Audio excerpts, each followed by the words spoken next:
Most cemeteries quietly serve out their intended purpose, as unremarkable final resting places for the departed. But at a select few, something along the way went wrong. And as a result, the spirits of the dead are anything but restful. That's what drew Clayton Golda and Heather Smith to a supposedly haunted cemetery one night in 2019, where their paranormal suspicions were unambiguously confirmed. Oh, right there, behind the tree. What is that?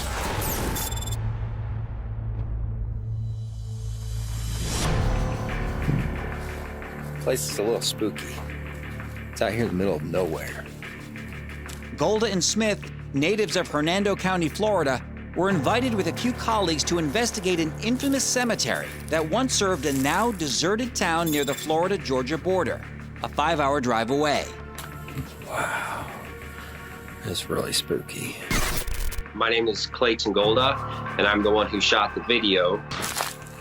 I keep hearing something, and I don't know if it's down over there. My name is Heather Smith, and I was filming with Clay in this cemetery. And we were told that that cemetery is a few hundred years old, and people have spotted shadows. They're not sure if it was actually people. They're not sure if it was spirits. So we were asked to do an investigation there. Really old-looking ones right here. And not long into the investigation, they got what they came to see. Oh, something just moved over there. Is that the tree? Right there, behind the tree. What is that? Watch again in slow motion as a spirit seems to manifest behind a nearby bush before noticing the team and quickly turning back. When on an investigation, your hope is to see something. You are really praying, okay, we've got the team together, we've got our equipment out. Hopefully something presents itself. And in this case, there's a form behind the bush that they capture. They managed to get on video. We heard some noises, and we're shining our flashlights down there, and lo and behold, we saw something. Is that the tree? Right there, behind the tree. What is that? At first, I thought the tree was moving, but it wasn't that breezy out. So I'm like, what is that, the tree? And then I saw it. There was like a figure there. And I didn't know what it was, if it was something that isn't human. So I didn't want to run after it. So I tried to just go slow, walk up to it, but it like turned and left. Whatever it is that these investigators seem to have uncovered is very strange looking. This could very well be a shadow entity. It appears to be a robed figure, and it sort of moves away very quickly at this sweeping motion, but it doesn't look like a person per se, because there's something wrong with the light about it. You know, you can't really tell that the robe has a color. It's sort of this neutral, almost translucent looking thing. I literally could see through it. It was kind of like transparent. I was scared, like the hairs on my arms were standing up. I knew what we just saw. And the thing is we didn't see anything walk off. We didn't hear any noises. We didn't hear footsteps. We searched the whole area. So that's what led us to believe that it was a spirit. And not just any spirit. Back in the day, they were getting a lot of grave robbers. So the town came together and decided they'd take turns and shifts, and they would watch over the cemetery. But then it kept happening. It kept getting robbed while no one was there. And they ended up finding out it was one of the people from the town that robbed the cemetery. And then this guy mysteriously went missing. Now, this was over 100 years ago. He vanished. No one knows what happened to him. A lot of people say the townspeople took care of him, I guess you would say, took care of the problem. That's when the shadow figures started popping up, was when he disappeared. And the people in that town, they were thinking that he came back and his spirit form still haunts that place. What the hell was that? It was right over here. I thought it was a tree at first, but it freaking moved. There have been claims of people seeing shadow people forever, for as long as people have been seeing apparitions, or what people traditionally call ghosts. That was crazy. I don't think they're really ghosts, because I don't really think ghosts have any kind of a memory or whatever, but shadow people seem to have some kind of intelligence. They can follow you around and play weird tricks on you. Perhaps that's why Golda and Smith's colleague Stacy had the encounter that she did only a few minutes later. God, Something just touched me.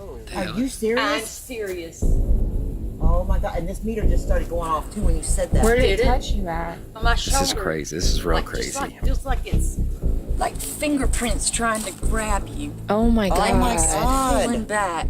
There's actually been many encounters where we felt like something touched us, or we felt like something was like up against us, where we could feel like somebody's presence right there. The whole point of trying to communicate with the dead is to get a response. And sometimes people don't realize that entities have different ways of communicating. They don't have vocal cords anymore. It's hard for them to make sounds.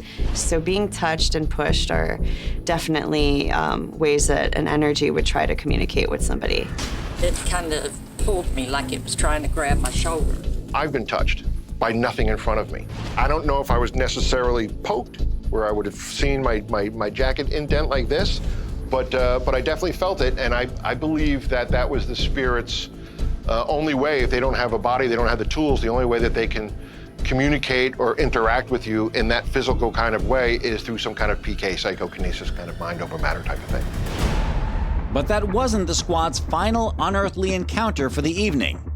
While Heather was recording some final thoughts in her car, the spirits outside wanted to give the group a proper send-off. As we were trying to leave, so I had to get to the car and What the hell? Clay. What the hell was that? Something suddenly struck the car, sending the team back out into the graveyard to search for the source. it felt like it shook the car. That whole car rocked really hard. I immediately, at this point, wasn't interested in pursuing softly. At this point, I wanted to know what this was. So I jumped out of my door immediately. The other gentleman, JT, he jumped out right away, and we caught something running back into there, or it looked like it was running. So we took off running after it. It was the same brown figure. I didn't see any feet. Clay searched the whole area. We all looked around to see like if there was, footsteps around the car that didn't look like ours, and we didn't find anything. So for it to kind of make that loud of a noise on the outside of the car, it definitely led us to believe it was something paranormal that did that. The banging that they heard on the car is a little bit aggressive, so I definitely believe it was possible that it was a spirit who was just trying to get them out of there. The entity was trying to scare people from behind a bush. The lady was touched, as well as the car was actually attacked. So to me, it seems like whatever it is inhabiting these woods and that cemetery, they want these people out of there. What the hell? Whatever it was, I didn't feel it was giving us a nice little see you later push. I think it was, you're not welcome here, don't come back kind of a feeling. But Clayton and the rest of the team are going back. Yeah, we do have plans to go back there because I hope to find the same thing. I really do. I mean, that's why I do this. And I really kind of want conclusion. I want to see more. Right there, behind Yeah. the tree. What is that? The rolling hills of eastern Nebraska might not sound like a place where you'd find a lot of paranormal activity. But the city of Plattsmouth is home to one of the greatest concentrations of paranormal artifacts and haunted objects in the world, the Museum of Shadows.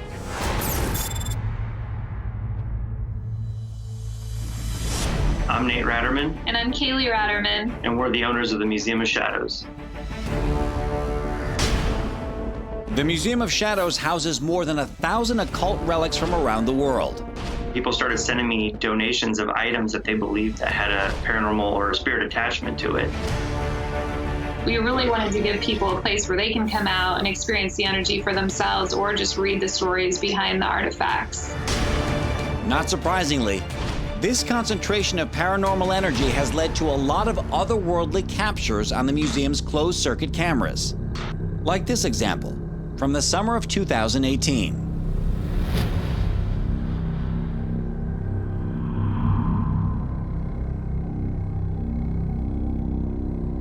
What we see is a ball, a children's ball that's seemingly kicked by an unseen force. It actually seems to roll back toward the person that kicked it. So the movement that it has after it's been kicked isn't consistent with a ball that's simply been blown around. The ball actually is a trigger object. We have it in a room called the death room, where there was actually a lady murdered who worked in the brothel, which was once in our building in 1881.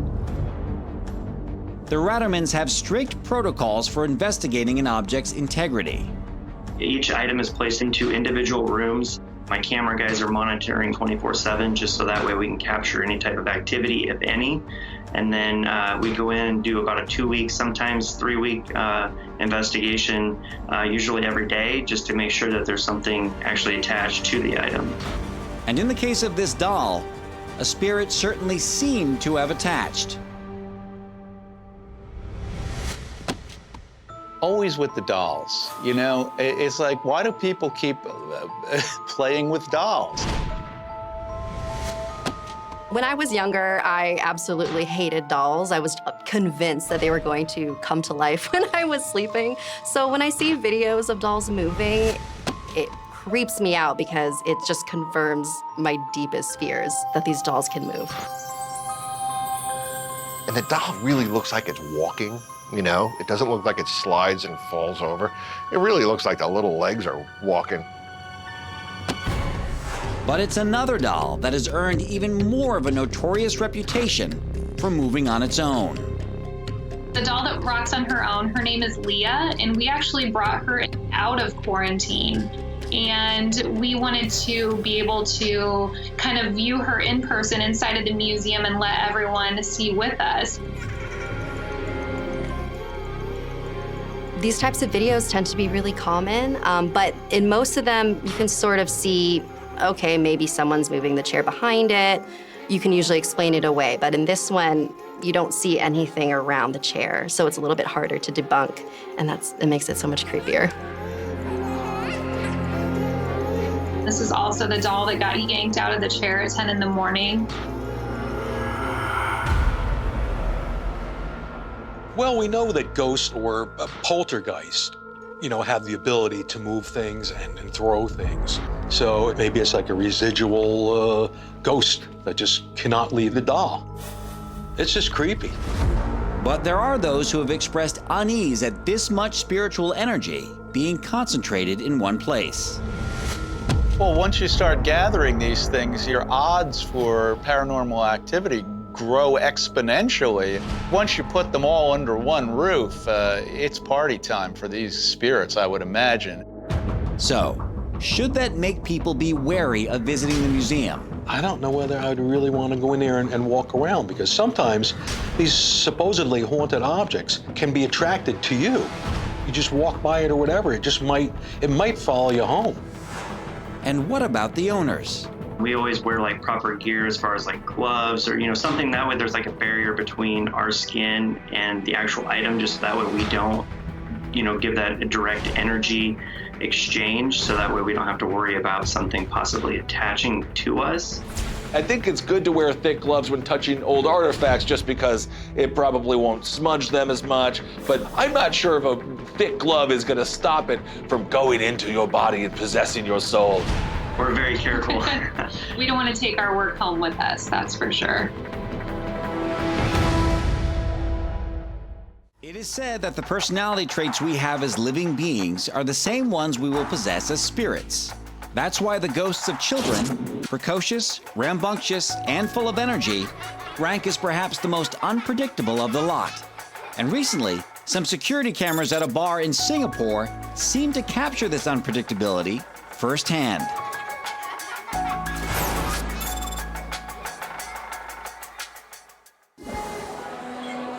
In 2015, two patrons were winding down what had been a busy evening at the Kato Bar in Singapore, with a lone staff member on duty sweeping near the patrons behind the counter.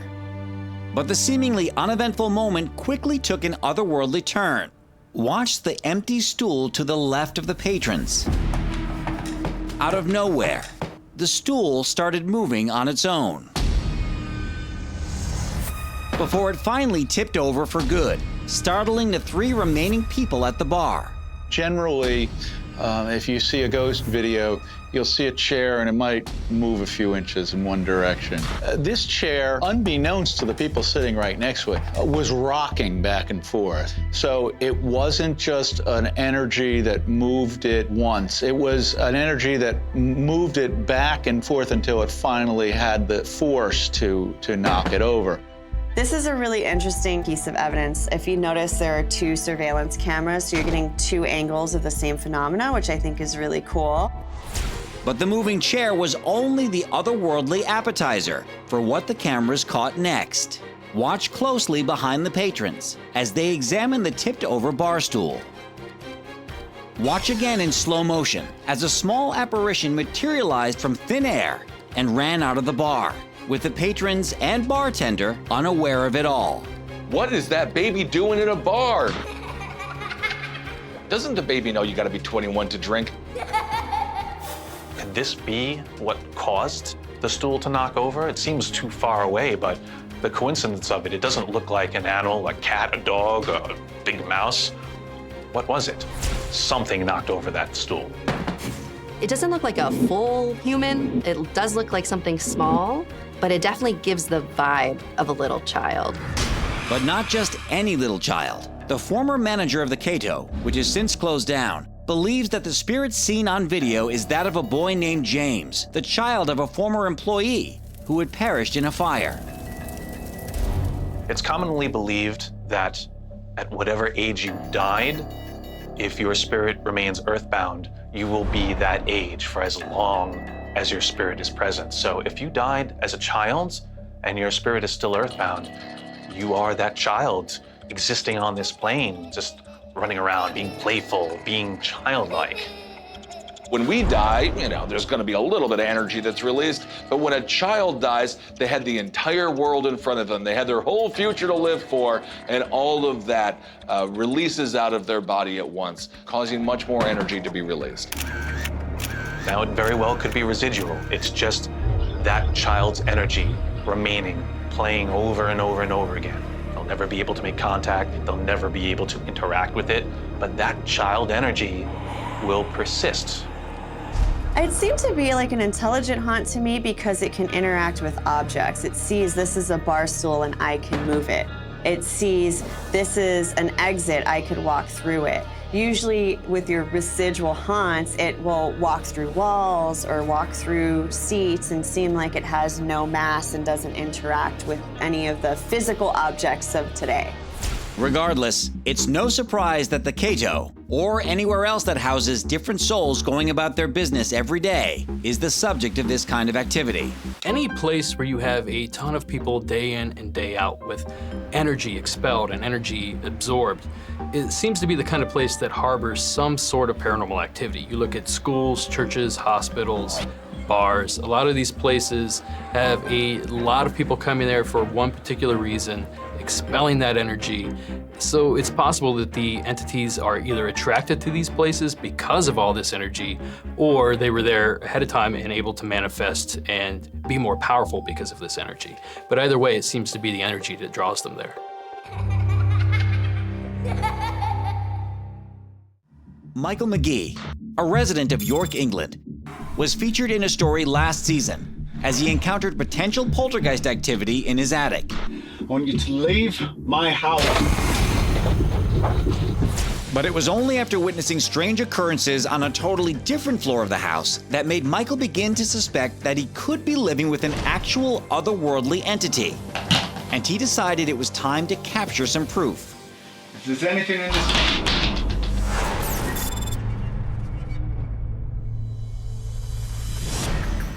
McGee had been recording paranormal activity in his home for months, when around September of 2014, he took it up a notch.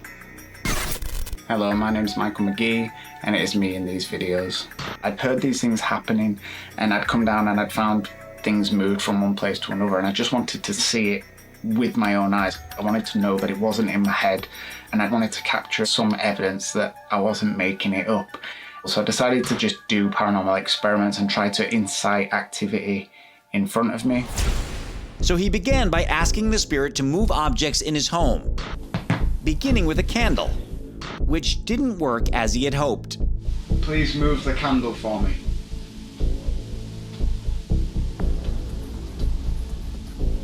Anything at all? But when he next tried his television remote, he had far more satisfying results. If there's anything in this...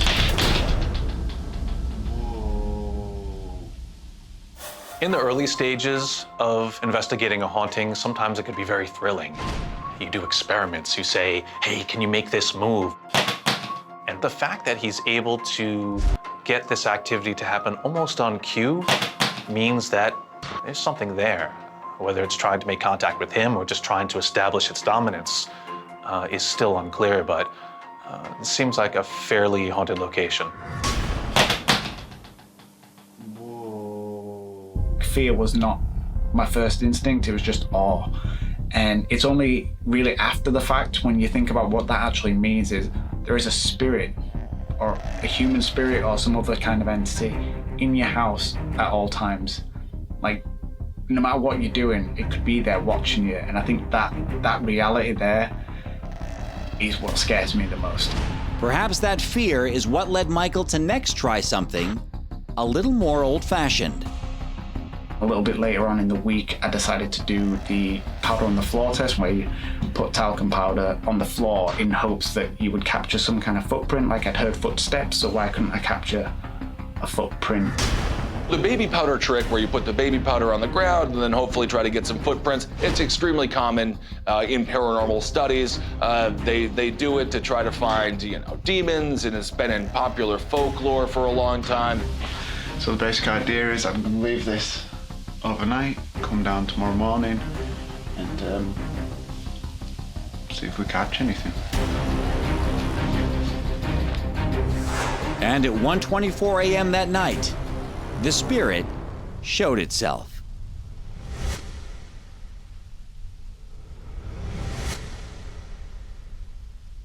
Watch again in slow motion as an energy force blows the powder across the floor not once, but twice.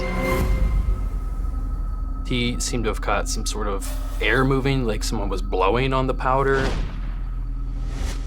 Now, if it were a draft or something, it would have to be a very intense one, because we not only see the powder move, we also see, I think there's something hanging there. It's got straps hanging down to the right side, and that's moving too. So there's definitely a force of air or something moving past there. Either way, this is a very clever way to try to trick an entity into giving up their location or giving up some evidence. Now, the haunting and activity progressed really, really fast, and I partially blame myself for that, for taking such an active role in investigating and asking it to do things. I think I inadvertently gave it more energy than I probably should have. Leave my house. One of the dangers of any interaction with spirit is that when you make contact, when you reach out and say, I'm here, I'm listening, you invite more activity. You are opening a dialogue.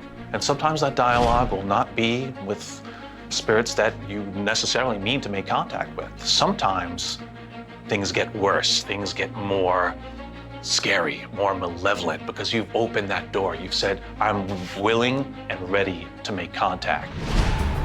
To know that there is somebody there that you've never met, you have no idea who they are, and they are just watching you all the time. I think that for me is the most terrifying thing of all.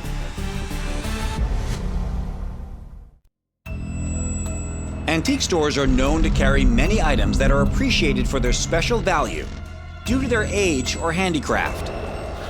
But an older wicker basket found in Texas, which was said to be haunted, seemed to be getting attention for something more sinister. The basket, which had been sealed with wax, had been bought and returned twice, with each owner saying they experienced misfortune while in possession of it. So when paranormal enthusiasts Patty Adams and her daughter Heather got their hands on it, they were intrigued by the reports and curious about what might be inside. Whoa, what the?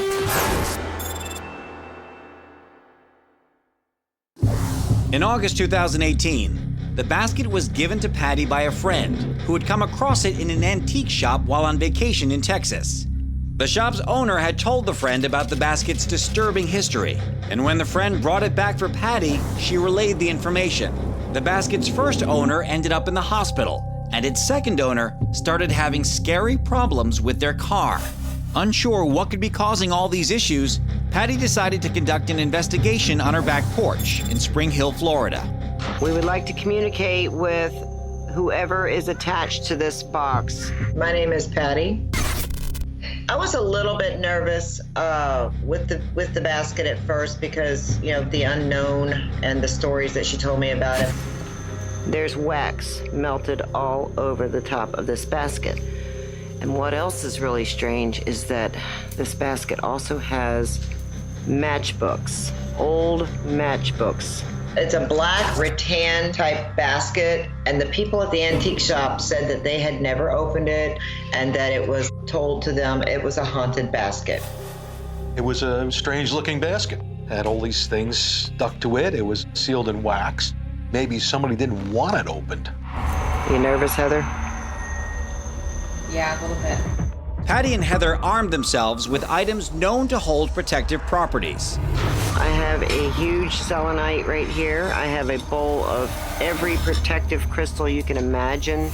First, they used the spirit box, a device used to make contact with the dead through radio frequencies to try to communicate with it. Do you mind if we open this box? I mean basket, I'm sorry. It's good to ask permission because the spirits will respect you more when you ask permission for certain things like that. You know, is it okay if I go ahead and open this? It's just something I do, and I just feel like it's the right thing to do. Okay, well, we're gonna open this basket. I hope you don't mind. The fact that they were asking and showing some respect is always a good thing, and this team is clearly experienced in how to run an investigation the proper way. How many spirits are with us right now? 3? Where did this box come from? Can you tell us? She was getting some really great hits on that modified radio when she was asking questions. All right, so are you about ready to open this basket? What do you think? You can open it. Whoa, that tree just moved behind you again. Yeah. Oh, What? it's a frog because he bounced from the leaf to the. See him? But I did see. Oh my God. Whoa, what the? Oh, hell no. That wasn't no damn frog. The entire tree seemed to have fallen right on top of her unexpectedly. To me, a tree that size would be difficult for a single frog to knock the tree over. Oh gosh, that scared us to death. My daughter jumped up and ran. That was no, she's like, this. She just went in the house. That is no frog that just did that. There was a frog on that tree. She had just seen a frog, but I just don't see how a little frog would make that tree. It's pretty heavy. Oh my God. Whoa, what the? The base of it's really heavy. So I don't see how that tree would have fell like that. It's okay, we're protected out here. It's definitely a sign that something's about to happen. You know, if it wasn't a hurricane coming in, then it was definitely some kind of poltergeist activity starting to happen. A few minutes later, Heather had the courage to return to the basket. They regained their composure and pressed on with the investigation. Okay, here we go. We are about to open this basket. She's got the knife. My thought was, ooh, this is sealed for a reason. Why are you opening it? This is potentially dangerous. This may have consequences. I just broke the seal on the wax. I'm surprised they had the courage to continue going and talking with whatever they felt like they were interacting with, something that obviously has a connection to this wicker basket. Oh. Oh, okay. Oh, my goodness. Oh my God. As I was opening that thing, my heart was racing, and because I didn't know what was going to be inside of it. I'm thinking, oh my gosh, what if it's a body part? You know, it could be anything. The strange activity began as soon as the basket was opened. Keep an eye on the stuffed toy, as it moves exactly when Patty lifts the lid. Patty and Heather didn't notice this until later when viewing the tape. All right, so I've got this open. Let's see what's in this basket. Okay. I was surprised, but I was also very interested at that point to see each item and kind of examine each item and kind of figure out, you know, what this all means. What's this? Oh. Ooh, that's creepy looking. That's creepy looking. All of those objects, maybe they were things that brought somebody joy at some point. So maybe it was put in there to appease the evilness about the basket. As they examined the objects, Patty and Heather noticed unusual sounds and movements happening around them. Whoa, what? What the just happened? What? Are you serious right now? That thing just fell over? Okay, stuff is moving behind me. Who is here moving stuff? Who is this? Who is here? Just heard Gary. The story of the basket seems to be legit. The original seller sold it twice only to have it returned due to strange activity. And when they opened it, they seemed to experience the same activity that was described before. So to me, there may be something going on here. Whoa. I would absolutely not have messed with that basket at all. I keep hearing stuff behind me. I'm afraid you to look behind me. There was something going on behind us too. Something was moving around back there. We're starting to hear noises out here. You have to move on, okay? We are? If I was in that room with them, I probably would have closed the box or done something to make sure that whatever was released wasn't just floating around in our house. I keep hearing stuff behind me. I'm afraid you to look behind me. Do you hear that? Yeah. After all that stuff happened, when we opened that basket that night in that video, I said, I'm not taking this thing back in my house. There's no way. And we're gonna put everything back. I keep hearing stuff. It's in my shed, it's in a box. I've got holy water all around it. It is creepy. I did see. Oh my God. Whoa, what the? Oh, hell no. That wasn't no damn frog. That wasn't no damn frog.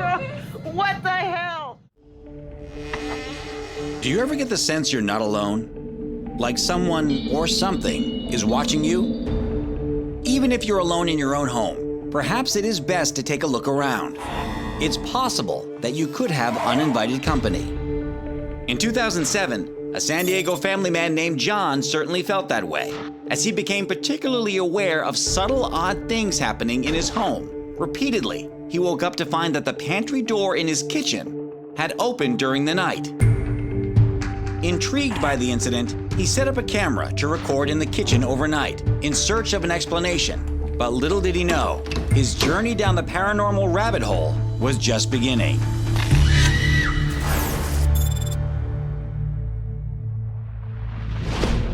Upon playback of his recording, John noticed nothing out of the ordinary until about midnight, when the pantry door suddenly swung open. Curious about the invisible force, he continued to film the door every night. And each time, the unexplainable event recurred, like clockwork. The pantry door unlatched at exactly 12:34 a.m. The time 1234 translates as 1, 2, 3, 4. The scene over and over has specific messages to people who believe in esoteric philosophies. So you would have to go into numerology and be like, what does 1, 2, 3, 4 mean in esoteric senses? And who is this girl? The fact that this ghost could appear at the same time every night could suggest that it's a residual haunting. Sometimes it has to do with the time of death that a person died, or something tragic could have happened at that moment. The strange event continued for months, until one night in September, John decided to stay up and watch the door himself. And that night, he captured what appeared to be the cause.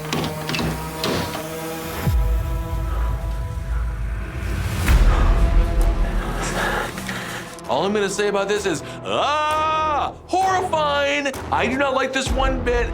This ghost is super freaking real. Did you catch that? Look again, closely. I have captured full-bodied apparitions. I've seen full-bodied apparitions. It's something that in the paranormal field is kind of like the pot of gold. That's what you want to encounter. John continued to film the pantry nightly, but no longer wanted to use it to store his family's food. It's terrifying to know that that small of a space could contain some sort of entity within. Windows and doorways tend to be thought of as spirit portals, so basically an easy passageway for spirits to travel between their world and our world. And so that could very well be a spirit portal in his house. John posted the astonishing footage online, hoping someone might have an explanation. But the millions of viewers were just as perplexed as he was, and one of them, another California resident, made arrangements with John to join him so he could see for himself. And on November 21st, the two investigated together. John stayed behind the camera. It's day 10, 12:03 a.m. Still nothing happened. But just minutes later, Oh my God. Oh my God. Go, go, go, go, man. Go out, go, go. they couldn't believe what they were seeing, and John encouraged him to make contact. If you do happen to come across an apparition and it seems to be intelligent and there's some kind of communication, I would recommend any kind of contact. Do you feel anything? It's cold. There's a theory that when an apparition appears or manifests, it uses all kinds of energy, and what's energy? Energy is heat, so it's glomming this energy off the environment and it's gonna leave a cold spot. What the hell is that? Usually you can feel a drop in temperature whenever there's some kind of spirit around the room. Oh my God. It's difficult to determine exactly what it's trying to communicate, but it puts its hands up to the glass, it puts its face up to the glass. I don't know why it would do that other than to be noticed. I imagine it would be very frustrating if you couldn't be seen. She looks like a little girl, so maybe she's just looking for a little attention. Maybe she's a little lonely or a little lost. Then, John urged him to walk directly into the pantry. Go, go, go. Whoa. Go in, go, go. This guy was pretty brave to open that door up and try to see what it actually is. I think I probably would have cracked open my finest bottle of whiskey at that time and just went down to the cellar and tried to forget that ever happened. Despite their efforts, they weren't able to get much of a response from the entity. But one thing is for certain. That's crazy. The man went home a believer. As for John and his family, they were thoroughly spooked by the events and moved shortly after.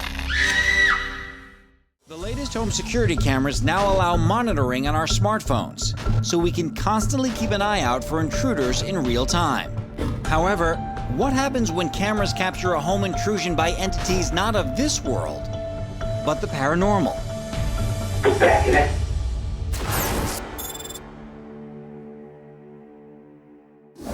In 2018, Dawn Booth and her husband were away from their Long Island, New York home when their phones dinged with a troubling message from their security system.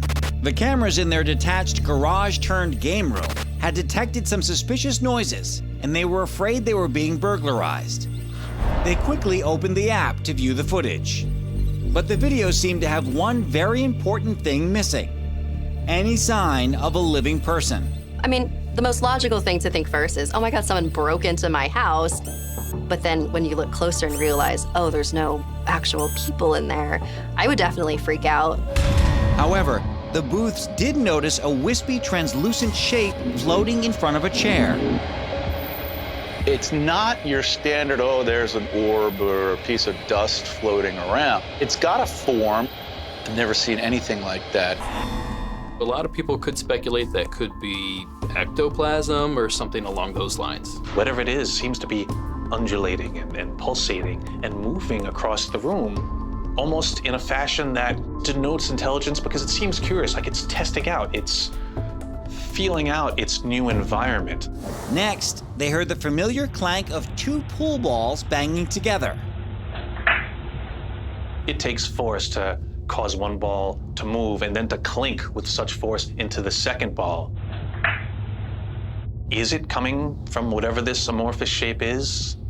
It's possible. When you see the pool ball move, it's sort of wedged in its tight shot, even with a stick, to make that shot. It's very difficult to manipulate it. It does move with quite a bit of force. It's not just rolling because the table is unlevel or something. And then, the pinball machine suddenly turned on, as though someone was playing it. Go back in it. Usually when there's paranormal activity, it can mess with electronics, so it makes sense that the pinball machine started spazzing. Go back in it. Perhaps they want to play with these items. You know, if they were a living person at one point, perhaps they loved to play and they finally got that thing to turn on and we just happened to catch it. For my paranormal investigator checklist, you've got the pool balls, you've got the pinball machine going on, and you've got this kind of strange anomaly happening all at the same time. So a great piece of footage, and I'd be interested in to learn a little bit more about what's going on there. Dawn and her husband were too frightened by what they saw and no longer used their game room. But their cameras are ready to pick up any more ghostly activity. My advice to these owners after watching this video is don't panic. Don't jump to conclusions just yet. There's nothing malevolent to be gleaned from what we're seeing here. Definitely don't worry about getting dragged into a separate level of hell or anything like that. Manor Farm in Southampton, England, has been around for over 600 years.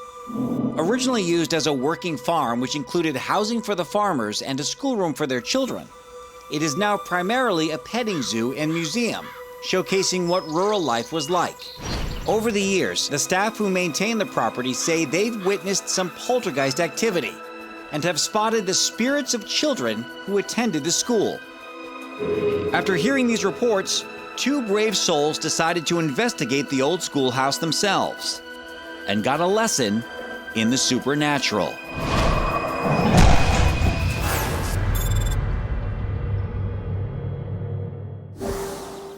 On February 10th, 2019, Tony Ferguson and his wife gained access to the potentially haunted schoolroom so they could see for themselves if the rumors of ghostly activity were true. My name's Tony Ferguson. I went there and was just amazed by the moment I got in there. Straight away, as soon as you walk into the house and the school, it just felt like you're being watched. This being an older school, I'm sure that they had generations of children sitting at these desks over the years. So you've got a lot of energy to draw off of. I hated school. I'm sure that I left some nasty piece of energy at my middle school. Any children here? Come on play. Let's make this class really fun. In an attempt to grab the attention of any potential student entities, Tony tried using a common schoolroom command. How many children have got in the room? Can you come over around here, please, and queue up? Can we get in the line? Let's try and get in the line around here. Facing that way, please. So obviously we're in a school, so I thought I'd try and reenact being a teacher and, talking to the school children, and you just felt like a static thing going around your body. It was almost like the room just came alive. That's the best way to describe it.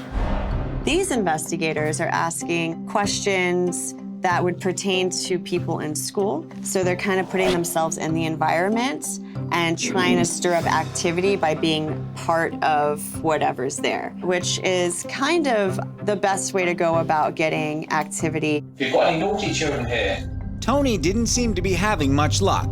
But then... If there's any children here, you're bound to show us where you are.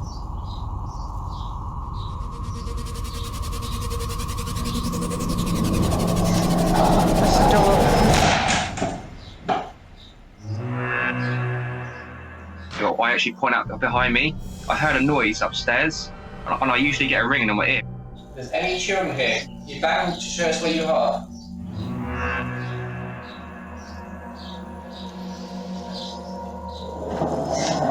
That's the door.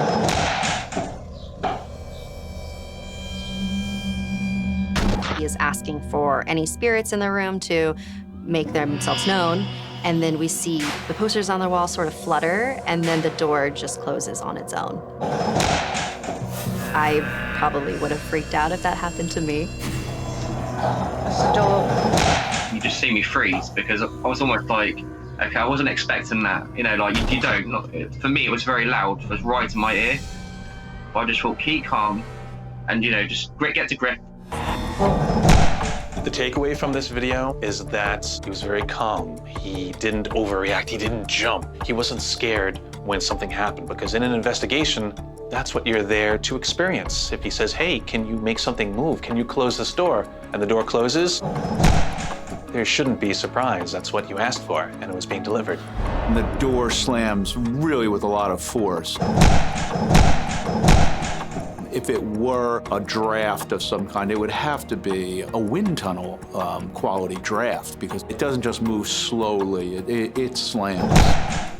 We've tried to debunk it, whether it could be wind or there was nothing there. We were in that room for a large amount of time, and with the actual force it went, I was stood there in shock. It happened after he asked the spirits to give him a sign. Any children here, can you make a massive banging noise, please? I think that the spirits in this room were just answering his question. When I'm on an investigation, I'll always say, you know, hey, if you don't want us here, give us a sign, or touch me, or open a door. And if something does happen after that, of course, we will leave. But to me, in this clip, I don't think the door is indicative of, hey, I want you to stay or I want you to leave. I think it's an easy way for them to bring attention that they're there. Tony was not disappointed by what he found at the farm, but he hopes to make further contact with the spirits he encountered. I love to go back because for me, it's almost like you build a story. You build a connection with these locations. The more you go back, the more you interact with the spirit. And I think if I went back, I'd probably get more evidence.